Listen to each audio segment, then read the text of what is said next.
ಇನ್ನು BJP JDS ಮೈತ್ರಿಗೆ ಯಾವುದೇ ಭಂಗವಾಗಲ್ಲ ಅಂತ ಮೈಸೂರಿನಲ್ಲಿ ಮಾಜಿ ಸಿಎಂ ಯಡಿಯೂರಪ್ಪ ಘೋಷಣೆ ಮಾಡಿದ್ದಾರೆ.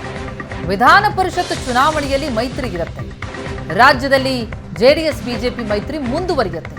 ಜೆಡಿಎಸ್ಗೆ 2 ಸ್ಥಾನ, ಬಿಜೆಪಿಗೆ 4 ಸ್ಥಾನದಲ್ಲಿ ಸ್ಪರ್ಧೆ ಮಾಡ್ತೇವೆ ಅಂತ ಮೈಸೂರಿನಲ್ಲಿ ಮಾಜಿ ಸಿಎಂ ಬಿಎಸ್ ಯಡಿಯೂರಪ್ಪ ಹೇಳಿಕೆ ಕೊಟ್ಟಿದ್ದಾರೆ. ಯಾವುದೇ ಕಾರಣಕ್ಕೂ JDS BJP ಜೊತೆ ಇರುವಂಥ ಹೊಂದಾಣಿಕೆ ಮೈತ್ರಿ ಅದಕ್ಕೇನು ಭಂಗ ಆಗೋದಿಲ್ಲ. ಅದಕ್ಕೂ ಇದಕ್ಕೂ ಸಂಬಂಧ ಇಲ್ಲ. ಈ ಒಂದು ಹೊಂದಾಣಿಕೆ ಮುಂದೇನೂ ಸಹ ಮುಂದುವರಿಯುತ್ತೆ ಅನ್ನೋಂಥ ಭರವಸೆಯನ್ನು ನಾನು ಕೊಡ್ತೇನೆ. ಈಗಾಗಲೇ JDS BJP ಹೊಂದಾಣಿಕೆ ಮಾಡಿಕೊಳ್ಬೇಕು ಒಂದು ನಿಶ್ಚಯ ಮಾಡಿದೆ. ಅವ್ರಿಗೆ 2 ಸೀಟ್ ಕೊಟ್ಟು ನಾವು 4 ಸೀಟ್ ಇಟ್ಕೋಬೇಕು ಅಂತ ಚರ್ಚೆ ಆಗಿದೆ.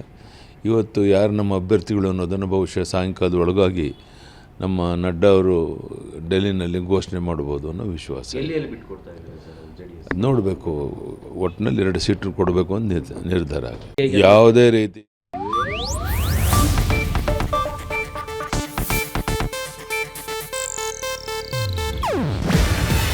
ಇದು ಏಷ್ಯಾನೆಟ್ ನ್ಯೂಸ್ ನೆಟ್ವರ್ಕ್ ಪ್ರಸ್ತುತಿ.